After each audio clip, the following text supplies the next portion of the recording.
आज बुशरा बीबी ने सदर मुल्क को एक खत लिखा है जिसमें ये कहा कि ईद की छुट्टियों पे इमरान खान साहब की जमात पार्टी घर जो है वहां पर पुलिस की रेड हो सकती है। तो इससे पहले अजहर सदीक ने लाहौर हाईकोर्ट में पिटीशन भी इस पे की थी। तो कोई ऐसे इम्कानात हैं? नहीं, देखें, इनका या हो सकता है, ये तो आप किसी बात को भी कह सकते हैं कि जी ये भी हो सकता है, वो भी हो सकता है। तो ये उनका जो ख़दशा है ये बिल्कुल बेबुनियाद है और गवर्नमेंट का कोई ऐसा जो है वो प्लानिंग नहीं है। और ये उनकी आदत है क्योंकि इमरान खान रियाजी साहब जो हैं वो इल्ज़ामात की सियासत करते हैं, झूठ की सियासत करते हैं और इस तरह के प्रोपेगंडे की सियासत करते हैं। ये उनका एक प्रोपेगंडा है। ये प्रोपेगंडे वो पहले भी करते रहे हैं। कभी कोई उन्होंने प्रोपेगंडा, कभी वो अमेरिका के ख़िलाफ़ करते हैं, कभी वो जो है वो कहते हैं मुझे कत्ल कर दिया जाएगा, कभी कहते हैं जी मैंने कोई वीडियो बना के जो है वो रखी हुई है। तो ये एक कल्ट जो है उनका, उन लोगों को जो है वो ज़हनी तौर पे जो है वो मसरूफ़ रखने के लिए उन्होंने कोई ना कोई जो है वो इस किस्म का इल्ज़ाम, इस किस्म का बहाना जो है उन्होंने करना होता है। आपका मतलब ये है कि इसमें कोई इस नहीं नहीं। हाँ, इसमें कोई हकीकत नहीं है। अच्छा राना साहब, आज प्राइम मिनिस्टर ने एक मीटिंग की है, उसमें जो सुप्रीम कोर्ट की कल जो प्रोसीडिंग थी उसको डिस्कस किया गया। अब 27 तारीख को दोबारा सुप्रीम कोर्ट की प्रोसीडिंग है, तो क्या स्ट्रेटजी है आपकी? देखें, हमारी इसमें स्ट्रेटजी जो है वो हमारे लिए ऑप्शन जो है वो बड़े महदूद हैं। हमारी जहाँ तक 27 तारीख को सुप्रीम का ये कहना फेडरल गवर्नमेंट को कि आप जो है वो पैसे दें 21 बिलियन जो है वो इलेक्शन कमीशन को, उसके मतलब पार्लियामेंट जो है वो एक वाज़ेह फ़ैसला कर चुकी है। पहले उन्होंने रेजोल्यूशन किया था, उसके बाद उन्होंने मनी बिल जो है उसको मुस्तरद किया है।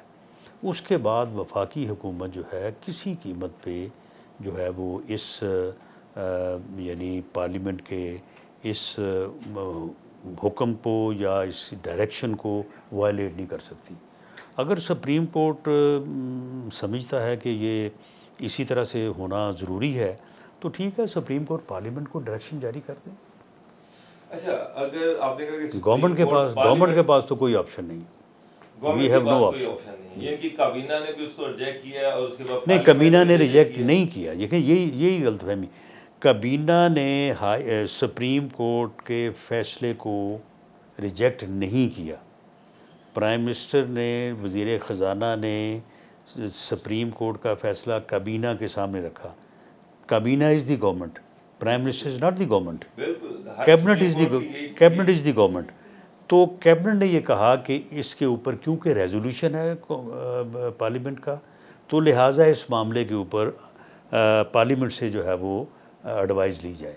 तो वो पार्लियामेंट के सामने रखा गया, पार्लियामेंट ने उसको रिजेक्ट कर दिया। अच्छा, सुप्रीम कोर्ट ने एक और केस जो है वो सुप्रीम कोर्ट के सामने है, वो है सो मोटो का जो केस है जिसपे आप एक लेजिस्लेशन करने जा रहे हैं, बल्कि वो बिल जो है वो प्रेसिडेंट के पास है।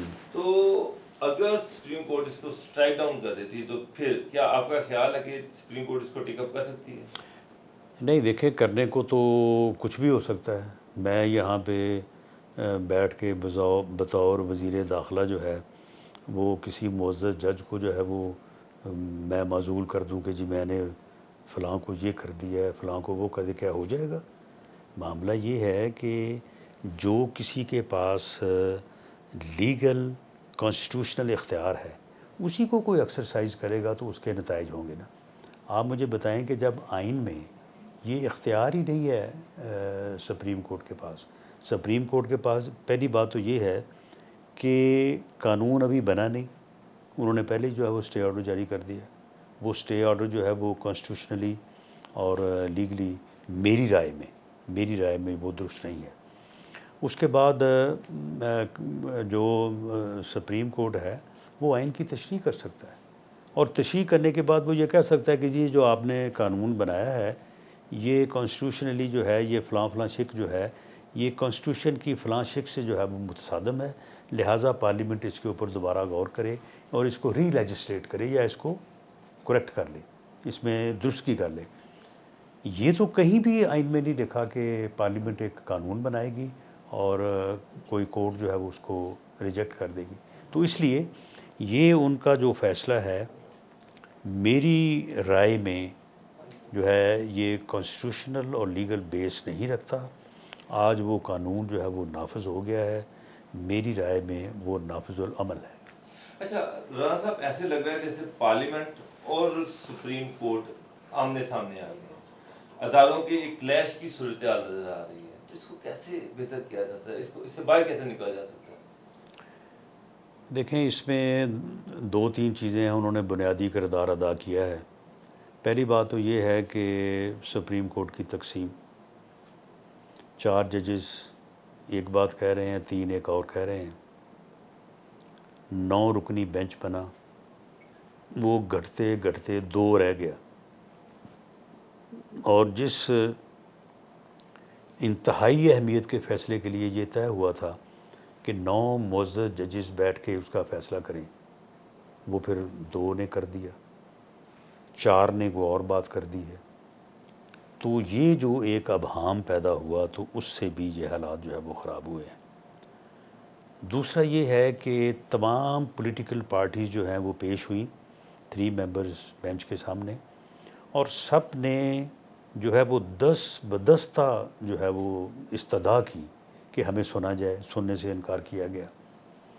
सब ने कहा कि आप हमें वक्त दें और हम इस सियासी मसले को सियासी अंदाज से हल करें। ऐसा नहीं किया गया। उसके बाद जो फ़ैसला दे दिया गया, अब उस फ़ैसले के लिए जो है वो सिक्योरिटी इदारे जो हैं वो सिक्योरिटी देने को तैयार नहीं हैं, फाइनेंस जो है वो अवेलेबल नहीं है।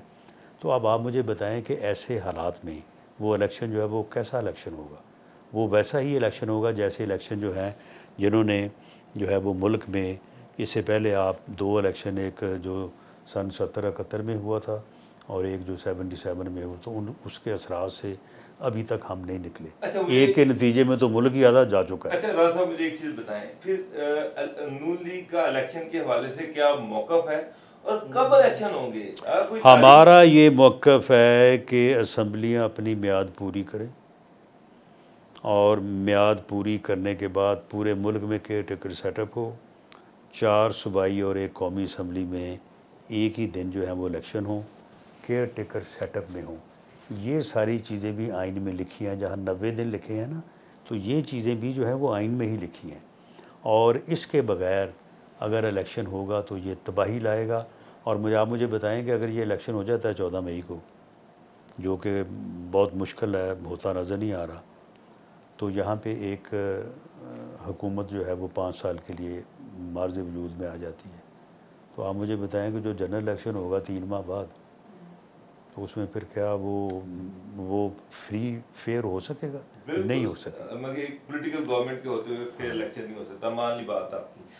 अब इशू ये है कि क्या आपको 2023 में इलेक्शन होता नजर आ रहा है? जी, 2023 में बाई आल मीन्स होना चाहिए। 16 अगस्त को federal government should go home और केयर टेकर सेटअप आना चाहिए। Sindh government, Balochistan government should go home और जो है वो केयर टेकर सेटअप आना चाहिए। उस केयर टेकर सेटअप ने फिर इलेक्शन कराने, हमने तो नहीं कराने। वो केयर टेकर सेटअप जो है विद इन नेक्स्ट 60 डेज़ वो इलेक्शन करवाएगा। और आप मुझे बताएं कि ये 90 दिन की जो रेट लगाई जा रही है इसकी के इलेक्शन, ये सिर्फ 90 दिन पंजाब में ही नाफिज हैं। KPK में जो है वो 90 दिन, वहाँ पे आइन जो है वो नाफिज अमल नहीं है।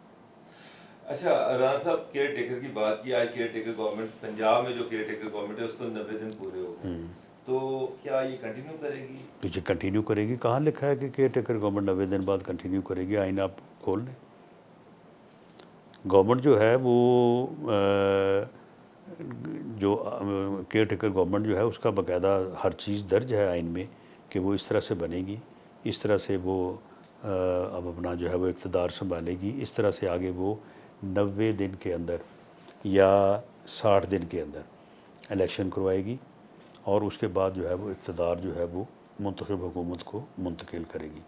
ये तो कहीं नहीं लिखा कि अगर 90 दिन में इलेक्शन नहीं होंगे तो केयर टेकर गवर्नमेंट ख़त्म हो जाएगी। इससे पहले भी तो ऐसा होता रहा है ना, बेनज़ीर भुट्टो की शहादत के मौके पे भी हुआ था, इससे पहले भी हुआ है। तो ये केयर टेकर गवर्नमेंट जो है ये 90 दिन में या 60 दिन में इलेक्शन करवाने का जिक्र तो है, और उसके मतलब जो हमारा आर्गूमेंट मैं पहले तफसील से बात कर चुका हूँ, लेकिन ये कहीं नहीं है कि अगर 90 दिन में इलेक्शन ही होगा तो caretaker government will cease to be as. आपका मतलब ये है कि जब तक इलेक्शन नहीं होता ये केयरटेकर गवर्नमेंट उस वक्त तक कंटिन्यू करेगी? जी, इससे पहले केयर टेकर गवर्नमेंट्स ने कंटिन्यू किया है, 5-5 माह 6-6 माह किया है कंटिन्यू।